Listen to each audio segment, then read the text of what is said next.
Some of us will go to bed, and in the morning, death snuck in and snatched somebody that was inside of our homes. Or we get a phone call.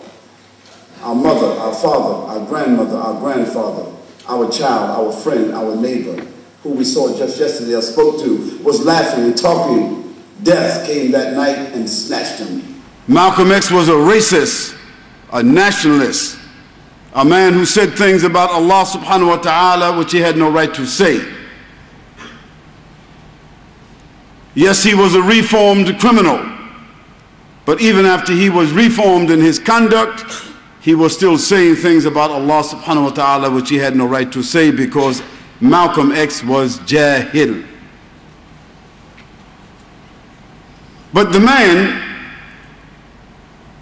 who I need to speak about, his name is Al-Hajj Malik Shabazz. But we can't speak about him unless we come through Malcolm X. So let us be clear. Malcolm X lived a life which is impressive for non-Muslims, but for us Muslims, we have no concern about his life except 3 months before Allah subhanahu wa ta'ala took his life. Civilization is in need, as it has had in the past, reformation and a new morality. What did I say it is in need of?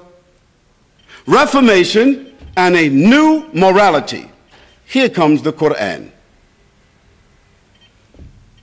This is the very presence, this is the very premise of the need of the Quran in modern civilization, because that was the need of the Quran 1500 years ago, and that is how the Quran brought forward a civilization that we are experiencing today. Now you might say to yourself, well, how did the Quran bring forward a civilization that we're experiencing today? We're going to discuss that. I'm going to qualify my statements, but keep this in mind. I'm saying to you that the basic thesis and answer whether the Quran can be applied in modern civilization, the basis of it is that the Quran is a book of revelation, it is a book of inspiration, and it is a book of legislation that if it is followed, it will reform the human being, it will reform the family, it will reform the society, it will reform the government, and it will reform the world. The woman that sleeps through the Fajr or doesn't perform her prayers, generally speaking, her family, they also will do the same. The woman who watches a lot of TV, her family will do the same.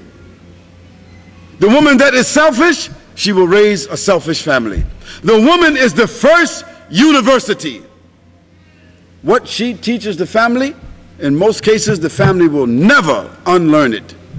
They will carry it the rest of their lives. Young people are dancing and drinking and drugging and fighting and stealing and creating problems so that the police have to come to the mosque or to their parents and say, you must control these children or otherwise we have to throw them into jail. You have a problem where the young people do not respect their parents. Young people don't want to stay home. Young people want to do what they feel like doing, and we cannot do anything about it because the young people have an identity crisis. They don't know who they are. They don't know if they are Australians or if they are Muslims. They have been to Australian schools, learned the Australian values and culture, but you have named them Ahmed, Fatima, Muhammad, so-and-so. You told them, don't do this. They don't know why not. You told them, read Quran. They never see you read it. You tell them, go to the mosque. When they come to the mosque, they see nothing but a group of old men sitting down. It is not enough I'm Iraqi Muslim, Nigerian Muslim. No, now I have to be Sufi, or I have to be Salafi, or I have to be Sunni, or I have to be Shi'i, or I have to be Wahhabi, or I got to be Alawi, or I got to be this or that. It's not enough that we are Muslims upon the Tawheed of Allah subhanahu wa ta'ala and Muslims upon the monotheism of Ibrahim alayhi salam, or that we are Muslims upon the Quran and the Sunnah. No, we have to distinguish ourselves from the other Muslims and we have to call ourselves certain names. Let's work like that. all the different groups that's represented here. Let's get our imams together. Let's get the amirs that we set up, our chairmen, our leaders, let's get them together and ask them what's the deal. What's happening? What's the problem? Why you guys can't get together? Why you guys can't get together and choose whoever knows the most Quran, whoever knows the most of the Sunnah, whichever of you is the oldest among you? Why can't you guys get together and do that? What's the problem? If we don't ask them to do that, they won't do it for another 50 years. I mean, on the Jumu'ah, we talk first, and then we pray last. On the Eid, we do it just the reverse. We pray first, and after that, we're supposed to talk. The Muslims, after the prayer's over, after the Imam do all the takbirs and all that, finish, he get up to talk, Muslims breaking out. They starting to barbecue, the kids running all around, the brothers are talking, everybody got on new clothes, the sisters walking all around, and the Imam, he talking, can't nobody hear him.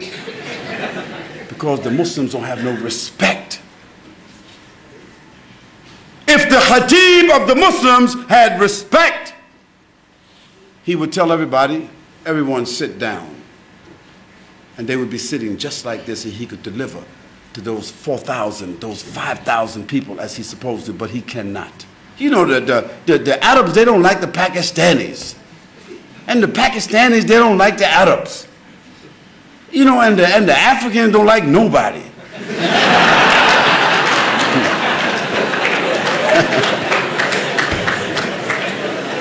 No, I don't mean that. I don't mean that, brothers. I could have switched it around. You know, I switch it around sometimes. So when you die, the moment that you die, and all of you will die, another part of the trip is over. And that part of the ticket is torn off and is gone. You will not return back to this life.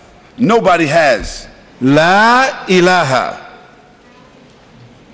illallah Muhammad Rasulullah.